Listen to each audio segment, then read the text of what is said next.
Assalamualaikum warahmatullahi wabarakatuh. Waalaikumsalam warahmatullahi wabarakatuh. Bismillahi walhamdulillah, wassalatu wassalamu ala sayyidina rasulillah, sayyidina wa maulana Muhammad ibn Abdullah wa ala alihi wa sahbihi wa mawalah. أما بعد سبحانك لا علم لنا إلا ما علمتنا إنك أنت العليم الحكيم لا حول ولا قوة إلا بالله العلي العظيم. Saudara-saudara kaum muslimin rahimakumullah, satu-satunya manusia yang dalam Al-Quran sudah mendapat jaminan ampun dari seluruh dosa yang pernah dikerjakan cuma Rasulullah orangnya. Quran yang menjanjikan liyaghfira lakallahu ma taqaddama min dzambika wa ma ta'akhkhar. Wahai Muhammad, dosamu yang dahulu, dosamu yang sekarang, dosamu yang akan datang kalau memang ada, seluruhnya sudah mendapat jaminan ampun dari Allah Subhanahu wa taala. Orang yang nyata-nyata sudah mendapat jaminan ampun dari segala dosa ini, ibadahnya luar biasa. Luar biasa bagaimana? Sejarah menceritakan beliau kalau sholat malam sampai bengkak kakinya karena rajin sujud. Aisyah menceritakan, satu malam selesai sholat isya saya akan tidur. Saya lihat suami saya sedang sholat, maka saya pun tidur. Tengah malam saya terbangun dari tidur, saya lihat suami saya masih sholat juga. Saya tidur lagi. Menjelang sepertiga malam yang akhir saya bangun, saya lihat masih sholat juga. Saya hampiri beliau. Saya tanya setelah sholatnya usai, "Bang," kata Aisyah, "ada apa yang?" Kata baginda Rasul, "Sebab beliau itu," jangan senyum kalau saya katakan yang di sini, sebab beliau itu pandai sekali menyenangi hati istrinya. Panggilan kelihatannya sepele, tapi bisa menghidupkan keharmonisan dalam rumah tangga. Beliau apabila memanggil Siti Aisyah dengan kalimat Humaira, "Ya Humaira," wahai yang pipinya kemerah-merahan. Cantik sekali panggilannya untuk istrinya. Kita kadang-kadang terlalu jujur tapi nyakitin. Mentang-mentang bini hitam, kalau manggil bini hitam, sini lo. Jujur tapi nyakiti itu. Hadirin yang saya muliakan, baginda menjawab, "Ada apa ya? Abang ini kan dosanya sudah mendapat jaminan ampun dari Allah." "Iya, lalu gimana?" "Ya kalau ibadah jangan terlalu gitu-gitu bener, kenapa sih? Orang sudah dapat jaminan ampun itu kan mestinya tenang, aman. Ini malah seolah-olah beliau orang yang paling banyak mempunyai dosa. Tidak puas melaksanakan hanya sholat yang wajib ditambah dengan yang sunnah-sunnah. Tidak usah gitu-gitu bener lah bang, sudah dapat jaminan ampun ini." Terhadap usul istrinya ini, apa jawab beliau? Sederhana tapi melambangkan sikap jiwa yang luhur. Beliau menjawab, "Aisyah, afala uhibbu an akuna abdan syakura." Yang apa saya tidak senang kalau saya ini oleh Allah mendapat gelar abdan syakura, hamba yang pandai bersyukur, hamba yang tahu berterima kasih. Makin diampuni, makin banyak sujud saya, makin diampuni, makin banyak ibadah saya kepada Allah. Inilah prinsipnya. Saudara-saudara, oleh karena ibadahnya demikian rupa, Allah lalu dekat. Oleh karena Allah dekat, perjuangan beliau itu, walaupun Quraisy melakukan segala macam cara dan usaha, mengeluarkan segala daya dan dana, kemampuan dan kekuasaan, tidak pernah berhasil mematahkan, walaupun berhasil menekan perjuangan baginda Rasulullah sallallahu alaihi wasallam. Coba kalau kita buka sejarah, beliau itu kan mulai berjuang sendiri, yang dihadapi masyarakat yang keras, kasar, brutal. 14 abad yang lalu, semenanjung Arabia terkenal sebagai masyarakat yang jahiliyah, di mana maksiat dan munkarat merajalela. Sembahan adalah berhala. Anak perempuan lahir dibunuh hidup-hidup. Itu zaman dulu, zaman sekarang pun tidak jauh bedanya. Malah kalau zaman dulu dikubur hidup-hidup, sekarang sebelum lahir sudah dibunuh. Yang namanya abortus itu. Kadang-kadang aneh, kita mengadakan operasi bersih, dilarang buang sampah sembarangan. Kalau sudah buang sampah saja tidak boleh sembarangan, tahu-tahu zaman sekarang ini bayi dibuang di tempat sampah. Bukan lagi kertas, bukan lagi kardus, bayi dibuang di comberan. Kan lebih sadis sebenarnya dari jahiliyah 14 abad yang lalu. Judi di zaman dulu 14 abad yang lalu merajalela, menyentuh segala lapisan masyarakat. Di zaman sekarang pun judi tidak kurang hebatnya, cuma tentu dengan bahasa yang lain. Apalagi di zaman sekarang orang pandai menghaluskan bahasa, mensamarkan istilah. Judi disebut sumbangan umpamanya, sehingga orang lalu tidak terasa bermain judi, terasanya ikut nyumbang. Itu sekedar istilah yang merangsang orang sebenarnya. Masyarakat yang semacam ini yang dihadapi oleh baginda Rasul. Diangkat jadi Rasul umur 40 tahun lalu mulai berjuang. Mula-mula secara sembunyi dakwahnya itu. Dari pintu ke pintu, dari rumah ke rumah, dari orang ke orang. Hasilnya 3 tahun gerilya berdakwah, dapat pengikut tidak lebih 11 orang. Sudah tidak digaji, tidak dapat beras, hidup pun miskin. 3 tahun dakwah, dapat pengikut 11 orang. Ustadz mana zaman sekarang yang masih mau ngajar? Kalau 3 tahun buka pengajian, yang ngaji cuma 11, bubar. Kiai mana yang masih mau buka pondok? Kalau 3 tahun buka pesantren, santrinya cuma 11. Pemimpin mana yang masih mau kampanye? Kalau 3 tahun kampanye dapat pemilih cuma 11, bangkrut. Tapi tidak dengan Rasul.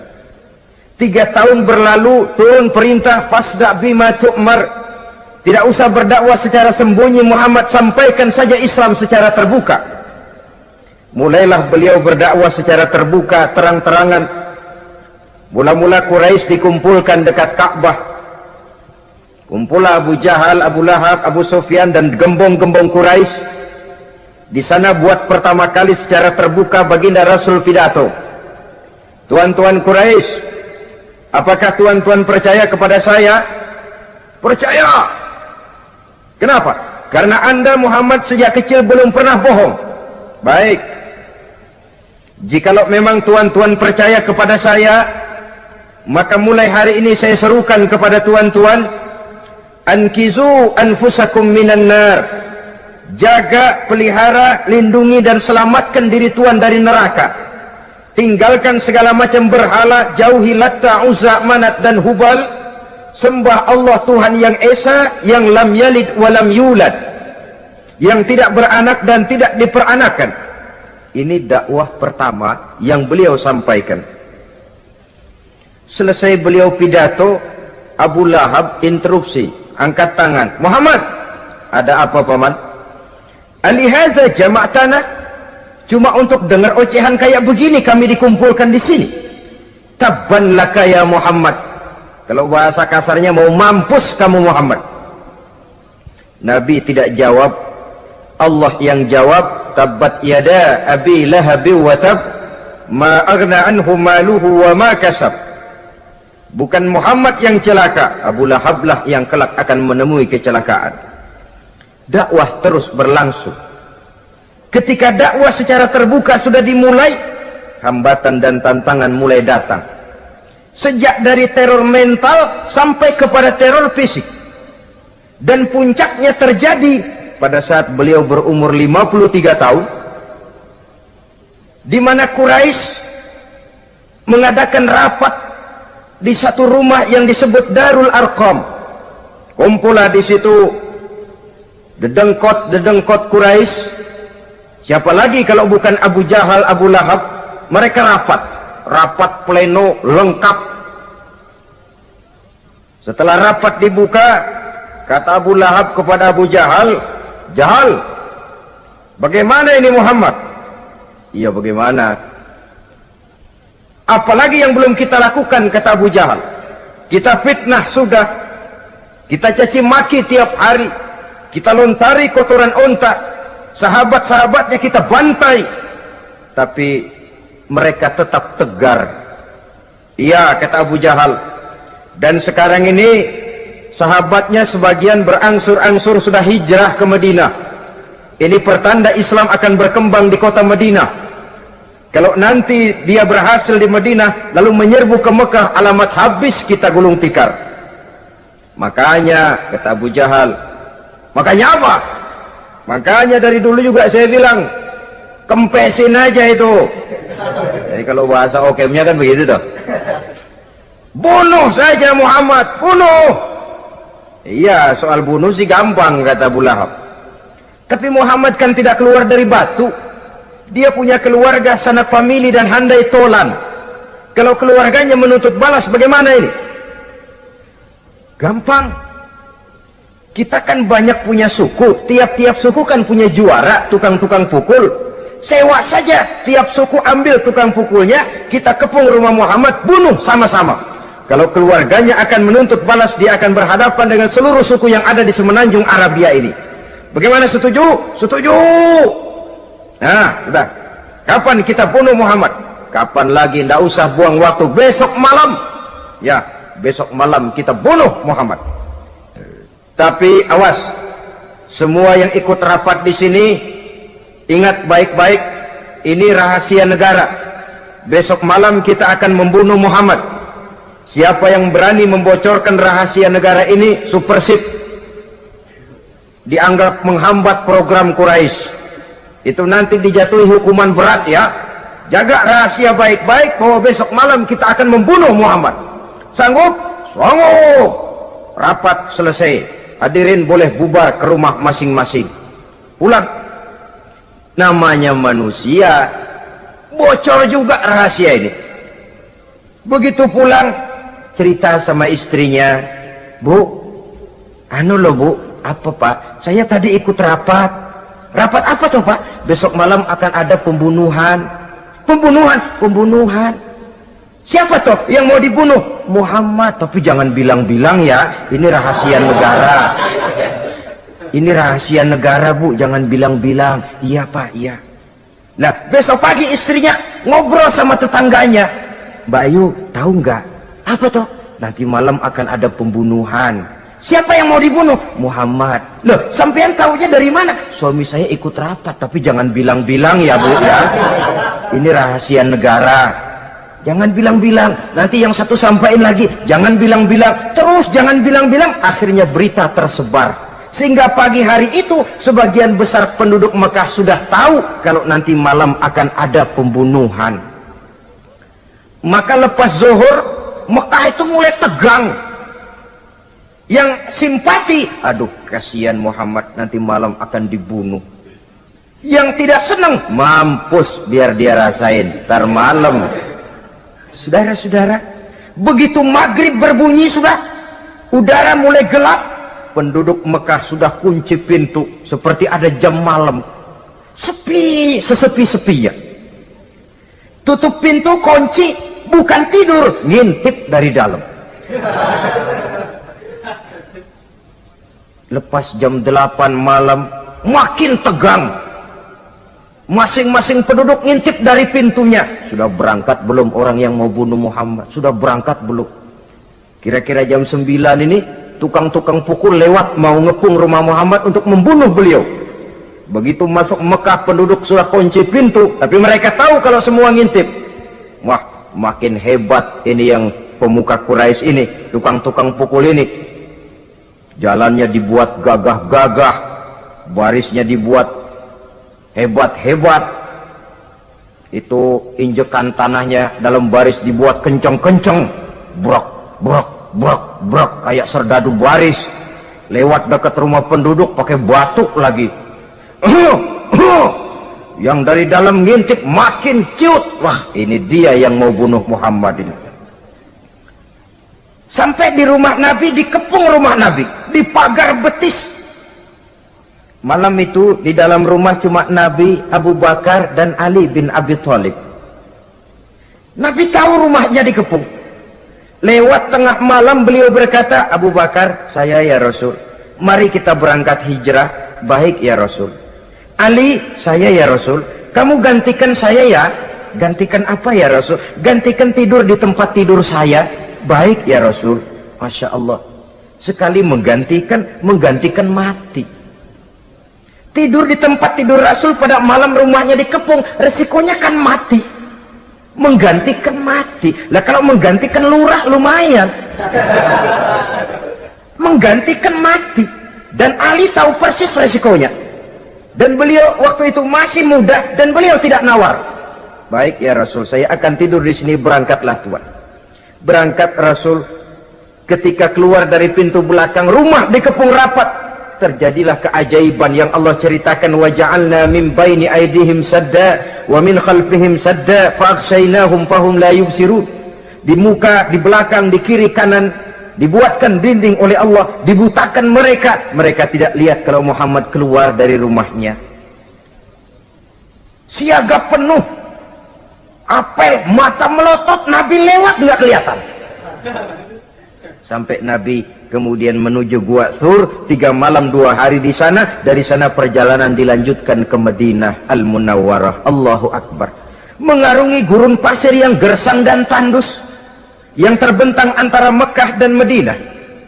Meninggalkan kampung halaman tempat di mana dilahirkan dan dibesarkan. Keluarga yang berbeda akidah terpaksa berpisah. Kok kuat? Kok bisa? Kok sanggup? Di mana rahasia kekuatannya? Beliau punya sandaran vertikal, ibadahnya kepada Allah. Dengan bahasa kita sekarang, beliau punya backing. Backingnya tidak kepalang tanggung, yang serba maha. Maka saya mengajak kepada seluruh kaum muslimin, di zaman sekarang kan orang lagi main backing-backingan, ya. Nah, siapa yang punya backing punya jalu. Saya cuma mengajak, kalau mau cari backing jangan kepalang tanggung, carilah backing yang serba maha. Maha gagah, maha tahu, maha adil, maha bijaksana, maha segala-galanya. Dan dialah Allah subhanahu wa ta'ala. Saudara punya backing kolonel, tanggung. Nanti dia pensiun habis. Yang kolonel saja tanggung, apalagi yang kopral. Kalau mau cari backing, carilah backing yang serba maha, Allah azza wa jalla. Caranya tentu dekat kepadanya. Untuk dekat kepadanya melalui jalur yang sudah diatur olehnya, melalui Rasulullah sallallahu alaihi wasallam, yaitu salat, ibadah. Makin tinggi nilai ibadah, makin dekat kita dengannya. Makin dekat dengannya, makin banyak fasilitas yang akan diberikan untuk kita. Saudara pegawai negeri ingin cepat naik golongan, itu caranya 2. Pertama, jam kantor disiplin. Jam 7 masuk, jam 3 pulang. Kalau belum jam pulang, jangan pulang. Yang kedua, tambahan di luar jam kantor, sering-sering datang ke rumah kepala bagian. Apa malam minggu, apa hari minggu, apa bawa jeruk, apa pisang Ambon, kan begitu toh. Ini nanti kan kepala bagian kan nilai, karyawan saya yang satu ini jam kantornya disiplin, tambahan dia sering datang hari minggu di luar jam kantor bawa jeruk lagi. Ini mestinya belum naik, lah gua naikin dulu ke atas. Naik, saudara-saudara. Yang saya maksud apa? Itu zuhur, asar, maghrib, isya, subuh, jam kerja resmi itu, jam kantor. Lah, ada kunjungan di luar jam kantor, yang namanya tahajud, yang namanya hajat, yang namanya duha. Nanti kan Allah lihat, ini hambaku yang satu ini jam kantornya betul, zuhur, asar, maghrib, isya, subuhnya tepat. Tambahan di luar jam kantor, dia sering menghadap kepadaku. Nah, hambaku ini aku angkat kau maqamam mahmuda, ke satu tempat yang terpuji.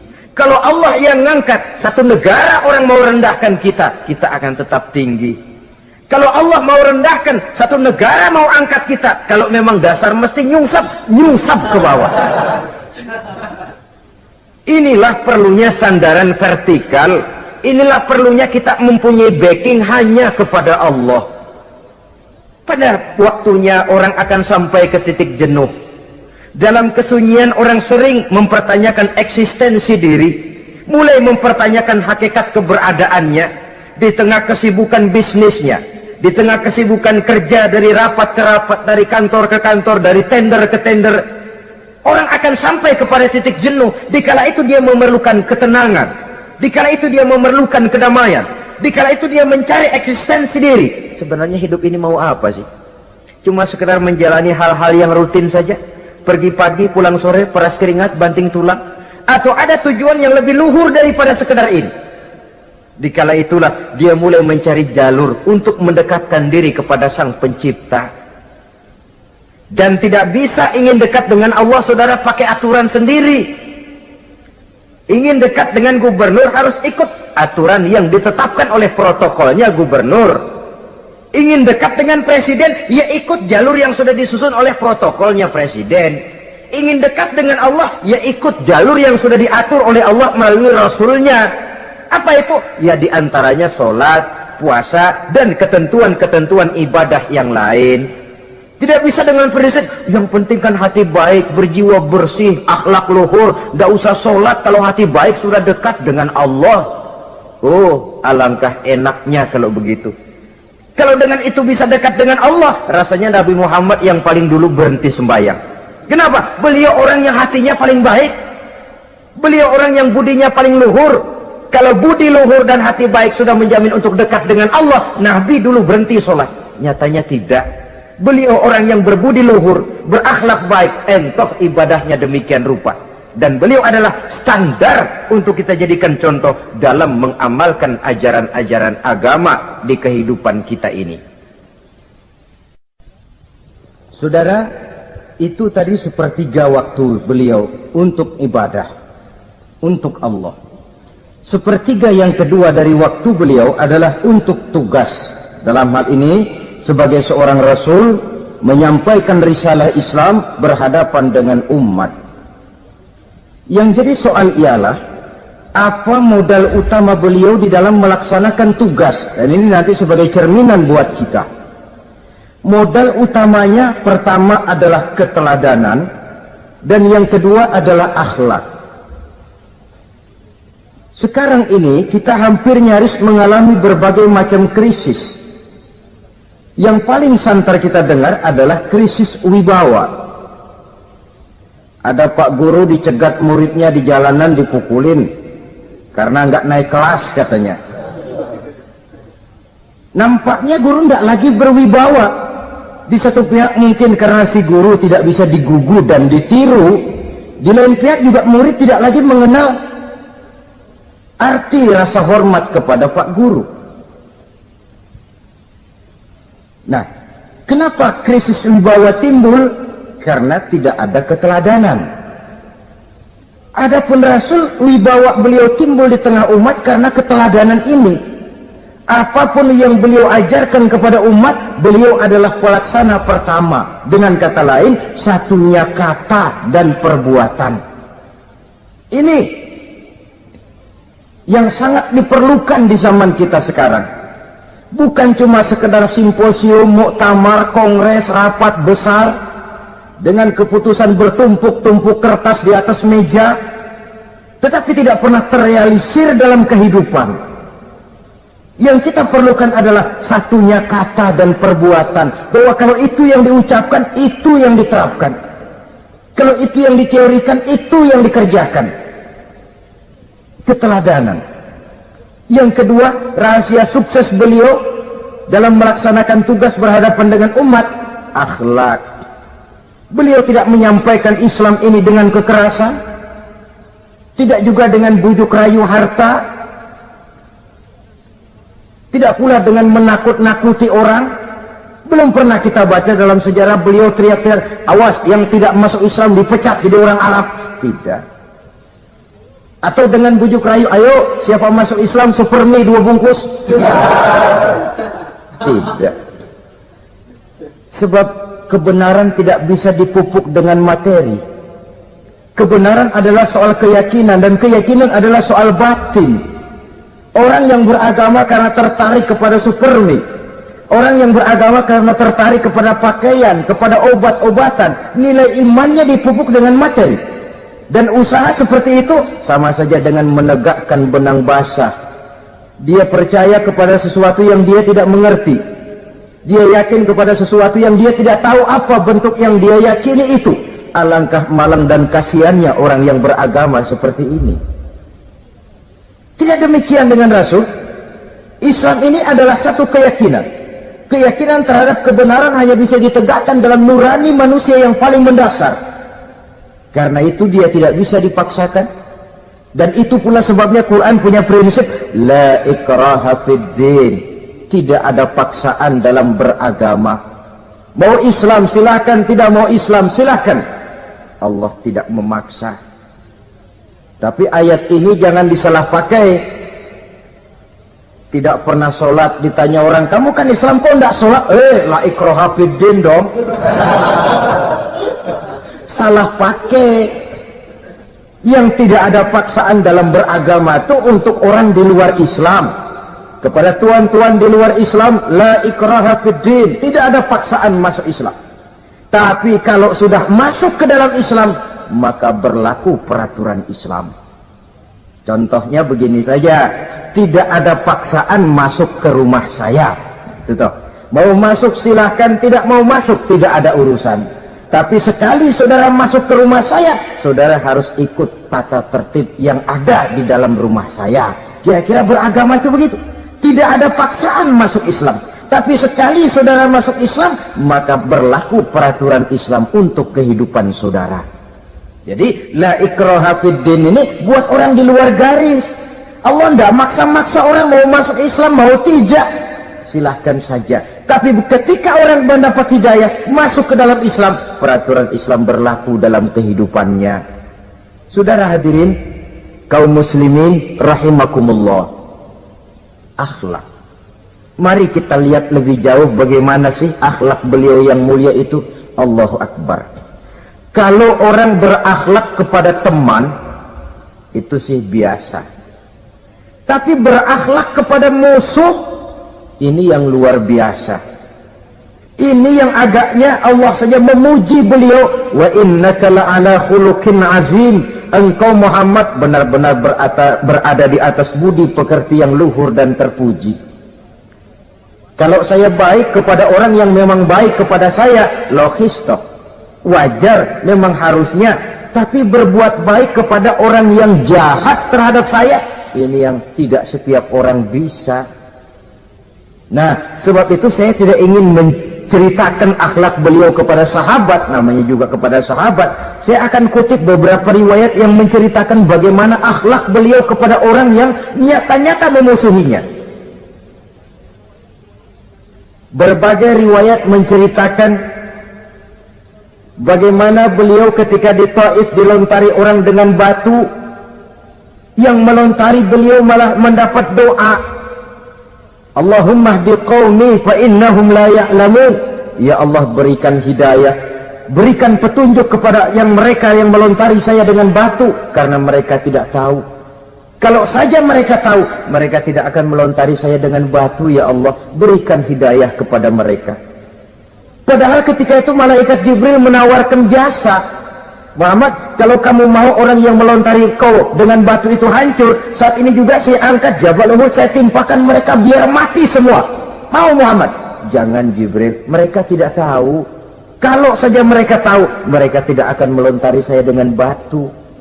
Lebih baik doakan mereka supaya mendapat hidayah dari Allah.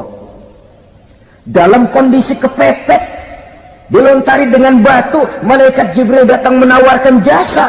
Beliau lebih memilih mendoakan orang yang berbuat jahat itu. Ya Allah, bukan main. Umumnya kita kan kalau lagi kepepet ada yang nolongin, girang bener. Andai kata kita yang jadi nabi disambitin orang, datang malaikat Jibril nawarin, bagaimana sikat? Habisin aja dah.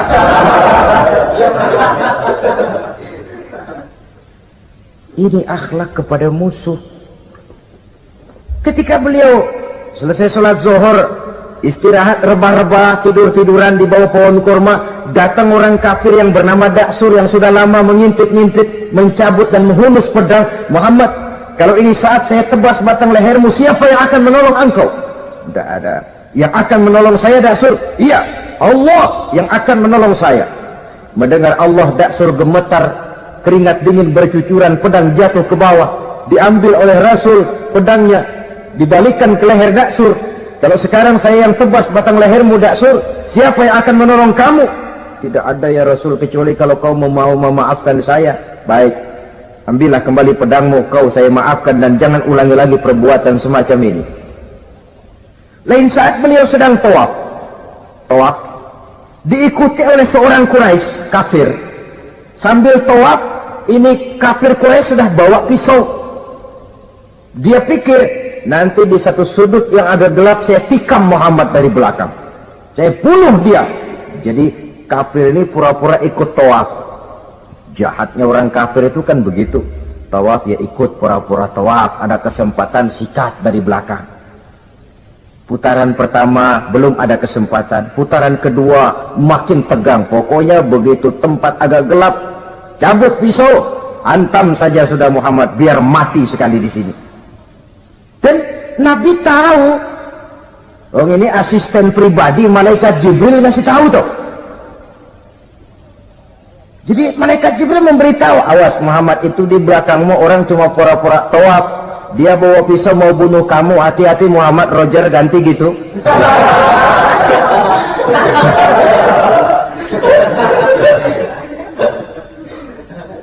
Tahu persis beliau. Sampai di satu sudut yang gelap, si kafir ini mencabut pisau. Nabi nengok ke belakang, menoleh Nabi. Begitu menoleh, Quraisy ini kan ketangkep basah, bahasa Arabnya yumsak mablul katanya, ketangkep basah, grogi, salah tingkah, garuk nggak gatel, kasihan melihatnya sudah. Ya namanya orang ketangkep basah itu, mau alasan apa? Nggak beralasan ya, harus merasa harus membela diri, gemetar nggak karu-karuan. Kata Nabi senyum. Mau apa, Mas? Anu Rasul, ini anu apa? Anu. Sudah, saya kan tahu kamu mau bunuh saya toh. Sudah, saya sudah tahu kok. Om kamu jangan pura-pura. Kamu kan mau bunuh saya kan? Terus terang saja. Iya Rasul, iya. Sekarang gimana? Enggak berani Rasul. Minta maaf saja. Ya kalau sudah kamu minta maaf begitu, sudah kamu pulang sana, jangan diulangi lagi ya. Begitu mudah beliau memaafkan orang yang nyata-nyata mau menghabisi nyawanya, sepanjang itu belum terwujud, sepanjang itu belum terbentuk dalam artian real. Sangat mudah beliau memaafkan orang. Saudara hadirin kaum muslimin rahimakumullah, pemaaf, lapang dada, toleransi, menghargai pendapat para sahabatnya, ini sederetan dari akhlak yang terpuji. Sehingga karena keluhuran akhlak inilah yang menyebabkan orang tertarik masuk ke dalam Islam. Beliau berprinsip apa? Basiru wala tunaffiru, yasiru wala tu'asiru. Gembirakan orang, jangan ditakut-takuti. Mudahkan persoalan orang, jangan dibikin sulit. Ini kan satu prinsip yang sangat baik dalam melaksanakan dakwah, dalam menyampaikan misi. Apapun tugas kita di masyarakat, sebagai pegawai pemerintahan, pejabat negara, pedagang, pengusaha, seniman, ustadz, mubalik, kiai, ulama, dalam berbagai profesi, modal utama untuk sukses adalah akhlak. Sebab hati kita yang tahu cuma Allah. Orang lihat penampilan kita, orang lihat muka kita. Sebab itu Nabi katakan, innakum la tas'una nasa bi amwalikum walakin yas'uhum minhum bastul wajhi wa husnul khuluqi. Kamu tidak akan bisa menarik simpati orang banyak dengan hartamu, tapi bisa kau tarik simpati orang banyak dengan akhlak yang baik dan muka yang senyum, muka yang enak dilihat. Orang kadang sering bilang, dia mah biar mukanya begitu hatinya baik. Iya, soal hati kita nggak tahu. Yang kita lihat pertama muka. Bagaimana gue mau ikut dia, mukanya kayak batu kuburan. Kesan serem pertama itu kan sudah ada. Walaupun kadang-kadang hati memang baik, tapi hati itu kan urusan Allah. Yang kita lihat pertama muka. Ini barangkali nanti termasuk teori dalam psychology of salesman ya, bahwa sesuatu yang baik kalau dihidangkan dengan cara yang tidak baik, orang tidak akan tertarik. Lihat saja, orang sekarang ini kan entah makin lajunya dunia bisnis kita, masuk ke rumah-rumah kita cuma menawarkan air jahe, menawarkan sasa, menawarkan kecap bango, menawarkan barang-barang yang kelihatannya remeh. Ini kan termasuk psychology of salesman. Yang datang ya biasanya perempuan, wajahnya ya lumayan, paling kurang sedikit di atas 6 lah begitu. Lalu tutur katanya sopan, masuk ke rumah tidak sungkan, ada rasa familiar, rasa kekeluargaan, lalu datang. Taktik untuk menawarkan barang yang jadi merek dagangannya. Nah, Islam ini agama yang baik. Kalau disampaikan dengan cara yang tidak baik, sadis, memponis, orang akan lari dan jauh. Menyinggung, bukan menyentuh. Siapapun kalau tersinggung lari, tapi kalau tersentuh dia akan mendekat. Apaan lo Islam bayang begitu? Mikirnya anakku sembayang diomelin, mendingan kagak sembayang sekalian ketahuan. Saudara hadirin yang saya muliakan, ini yang diberikan contoh oleh baginda Nabi. Apapun tugas kita, pedagang utamakan akhlak, petani utamakan akhlak, seniman utamakan akhlak, mubaligh utamakan akhlak, pejabat negara utamakan akhlak, pelayan dan pengabdi masyarakat utamakan akhlak. Saudara hadirin yang saya hormati, kaum muslimin yang berbahagia. Jadi untuk sukses di masyarakat, untuk sukses di tempat tugas, modal utama adalah akhlak. Dan ini yang dicantikan contoh dari Nabi kita Muhammad sallallahu alaihi wasallam. Sepertiga waktunya untuk tugas. Dalam menjalankan dan melaksanakan tugas sebagai seorang rasul, menyampaikan risalah Islam berhadapan dengan umat, modal utamanya adalah akhlak. Demikian juga kita di masyarakat. Dan akhlak itu memang harus dibiasakan sejak kita kecil. Sehingga dengan demikian nilai-nilai yang baik akan terus terbawa sampai di hari tua kita. Saudara-saudara, rasanya kehancuran satu bangsa dimanapun di dunia ini selalu dimulai dengan kehancuran akhlak daripada bangsa itu sendiri. Dan kehancuran akhlak itu bisa saja terjadi di tengah kemakmuran ekonomi, di tengah maju dan canggihnya teknologi. Kapan? Apabila pegangan orang kepada agama sudah lemah dan rapuh. Kita tengok di negara-negara di sebelah barat kita, kemajuan teknologi yang tidak diimbangi dengan kuatnya pegangan orang kepada agama telah melahirkan budaya-budaya yang merendahkan martabat manusia. Lahirlah kebudayaan hippies, lahirlah kebudayaan nudis, hidup serba bosan dengan ini dan itu karena segalanya sudah dimiliki. Rumah mentereng, jumlah kendaraan sejumlah keluarga, kapal pesiar di laut mewah, pesawat udara punya, setelah ini punya ini, ada semua ada, titik jenuh sampai. Mau apa semua ini? Akhirnya ingin hidup apa adanya, tidur di goa-goa, tidur di kaki-kaki gunung, tidur di hutan belantara, pakaian kumel. Itu hipis-hipis yang datang kemari, yang pakaiannya kumuh, tambelan, lepis belel, padahal di kantongnya cek, travel cek, dolar. Lain hipis kita, emang benar-benar gembel.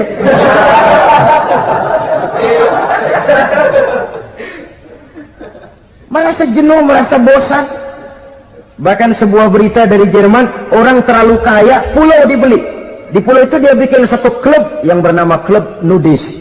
Setiap anggotanya boleh masuk ke pulau itu dengan catatan tidak boleh pakai pakaian selembar pun, alias bugil, telanjang bulat. Sudah telanjang bulat itu. Dan di sana berlakulah apa yang disebut serba boleh. Jadi kalau di sana kesana saudara bawa istri masuk anggota, ya silahkan saja. Istilah tukar pakai, simpan pinjam, bisa-bisa saja, asal suka sama suka. Asal perbuatan yang dianggap tidak merugikan orang lain, suka sama suka, sudah tidak bisa dituntut oleh norma yang berlaku. Ya. Itulah sebabnya kita sering prihatin bahwa kemajuan sering membawa pergeseran nilai. Apabila kita tidak bisa menghindarkan diri dari proses pergeseran nilai, setidaknya kan kita bisa menjaga diri jangan sampai hanyut oleh nilai-nilai yang negatif. Akhlak, baik sebagai muslim, baik sebagai bangsa Indonesia yang berkepribadian luhur, itu merupakan cerminan kita. Saya prihatin, belum lama diselenggarakan kontes bibir terindah.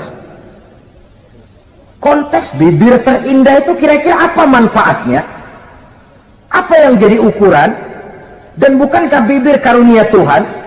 Ya kalau yang bibirnya mungil bisa ikut kontes lah, kalau yang jebleh gitu.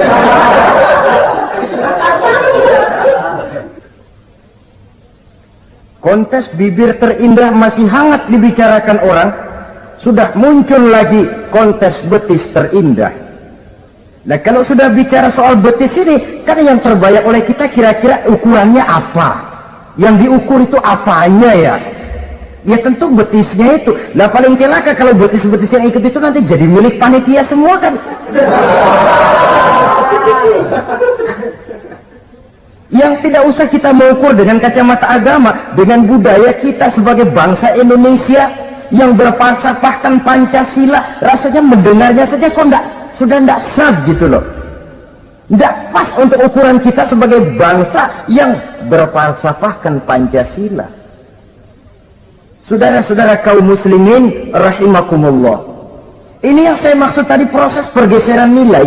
Andai kata kita tidak bisa menghindarkan diri dari hal yang semacam itu, setidaknya kita bisa menjaga diri jangan sampai hanyut ditelan proses pergeseran nilai. Dan memelihara nilai-nilai akhlak ini dari hari ke hari memang tidak semakin ringan, bahkan akan semakin berat, karena tantangan yang kita hadapi juga akan semakin berat. Inilah sepertiga yang kedua dari waktu beliau untuk melaksanakan tugas. Jadi modal utama dalam melaksanakan tugas akhlak. Di antara nilai akhlak itu prinsip Nabi tadi, gembirakan orang, jangan ditakut-takuti, mudahkan urusan orang, jangan dibikin sulit. Sehingga kalau yang memang mudah lalu dipersulit, itu sudah mencerminkan akhlak yang tidak diajarkan oleh Rasulullah Sallallahu Alaihi Wasallam. Kemudian yang terakhir, sepertiga yang ketiga dari waktu beliau adalah untuk keluarga. Jadi tadi ada waktu untuk Allah, ibadah, ada waktu untuk tugas, dan yang ketiga ada waktu untuk keluarga. Bagaimana Rasul di tengah keluarganya? Anas bin Malik bercerita, saya 11 tahun membantu di rumah tangga Rasul. 11 tahun itu kan artinya 11 kali 360 hari kali 24 jam. Bukan waktu yang sebentar itu. Selama 11 tahun saya membantu di rumah tangga Rasul, kata Anas, belum pernah saya dengar kata-kata kasar, keras, membentak.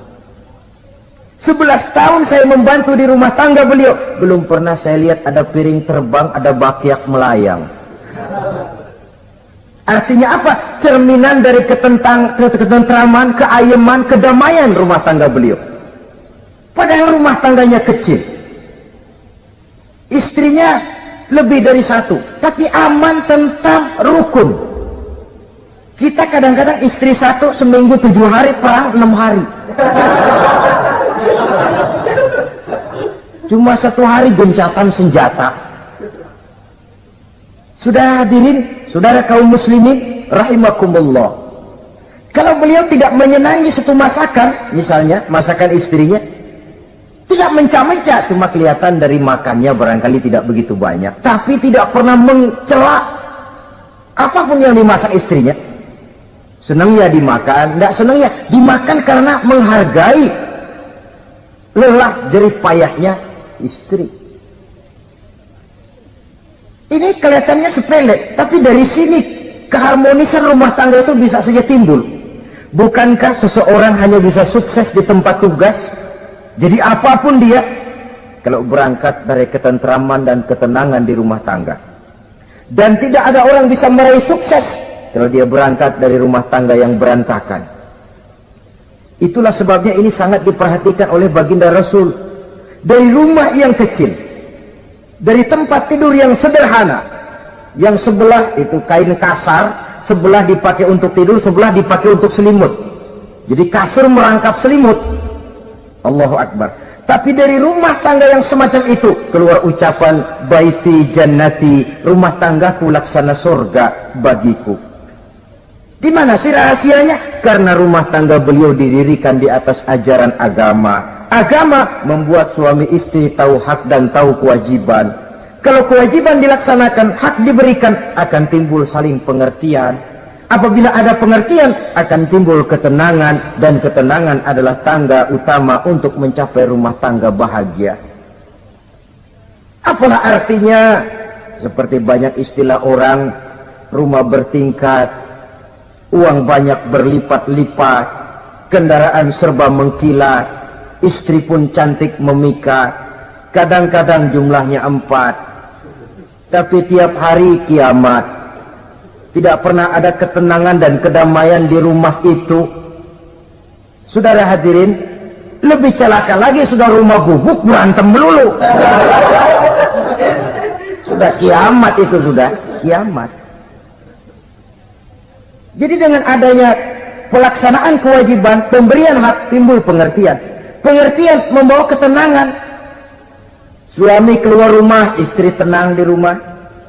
Suami meninggalkan istri pun hatinya tenang dan tentram, tidak was-was, tidak berpikiran nanti kalau saya lembur ini istri ngompreng, tidak. Si istri pun lega melepas suami karena ada keterbukaan. Ini kan menurut angket terakhir loh ya, yang diadakan oleh beberapa majalah di ibu kota ini, di ibu kota katanya, dari sejumlah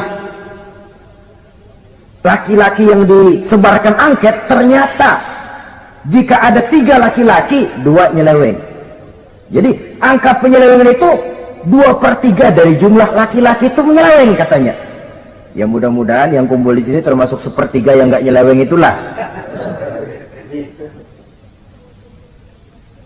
Dan tidak semua bentuk penyelewengan itu karena alasan ekonomi, bukan pula karena alasan ketidaksetiaan istri, tapi merupakan cerminan dari sikap hidup di mana orang jauh dari nilai-nilai agama, sehingga penyelewengan itu dianggap sesuatu yang manusiawi, biasa-biasa saja, bahkan kadang-kadang ikut membentuk status sosial, melahirkan kebanggaan. Innalillahi. Orang kalau sudah bangga nyeleweng bangga, itu kiamat sudah. Sama saja, bikin dosa ketawa, waduh, itu malaikat gemes benar. Udah bikin dosa cengengesan, cengar-cengir, udah ada rasa nyesel, udah ada rasa takut, udah ada rasa bersalah, biasa gitu. Saudara hadirin yang saya muliakan, ini kan cerminan dari rapuhnya pegangan orang kepada agama. Jadi untuk membina rumah tangga yang bahagia ini, 1/3 dari waktu untuk di tengah keluarga, menghidupkan nilai-nilai agama di rumah tangga kita. Oleh karenanya, pada bagian akhir dari pertemuan yang singkat ini, saudara-saudara, saya mengajak, marilah pandai-pandai membagi dan mengatur waktu. Ada waktu untuk Allah, ada waktu untuk tugas, ada waktu untuk keluarga. Syukur kalau ada keseimbangan. Tapi kalau tidak, istilah usul fikih itu tatimul aham minal muhim, mendahulukan yang terpenting dari yang penting. Kalau ada 3 persoalan semuanya penting, tentu di antara 3 ini kan ada yang lebih penting, yang itulah yang dikerjakan lebih dulu. Dan ini tidak berarti bahwa penjatahan waktunya harus sama. untuk ibadah dalam sehari semalam sekian jam, untuk tugas sekian jam, untuk keluarga sekian jam. Tidak bisa kita targetkan begitu. Dan yang dimaksud di sini pun adanya pengaturan. Pengaturan tidak berarti bahwa harus sama waktunya, tidak. Kita melihat kepentingannya. Saudara hadirin, sama saja di zaman sekarang, kalau dengan pembangunan kita ingin menciptakan pemerataan di kalangan rakyat, itu tidak berarti bahwa rakyat Indonesia ini standar ekonomi harus sama semua, seperti yang dicita-citakan komunis. Tidak bisa. Menciptakan pemerataan artinya, kalau yang kaya bisa semakin kaya, kenapa yang miskin tidak bisa naik jadi sedikit kaya? Dan artinya menciptakan kesempatan kepada setiap penduduk Indonesia untuk merubah tahap dan taraf kehidupannya. Demikian juga adanya pengaturan waktu. Bukan berarti untuk Allah sekian jam, keluarga sekian jam, tugas sekian jam. Sebab jam-jam ini sulit kita jatahkan. Kadang-kadang tugas, kadang-kadang keluarga, kadang-kadang ibadah kita sedang gandrung. Yang penting ada keseimbangan dalam cara kita mengatur waktu itu. Nah, saudara-saudara, demikianlah pertemuan dan pembicaraan kita kali ini. Terima kasih atas segala perhatian. Mohon maaf atas segala kekurangan. Usikum wa nafsi bitaqwallah. Wassalamualaikum warahmatullahi wabarakatuh. Waalaikumsalam warahmatullahi wabarakatuh.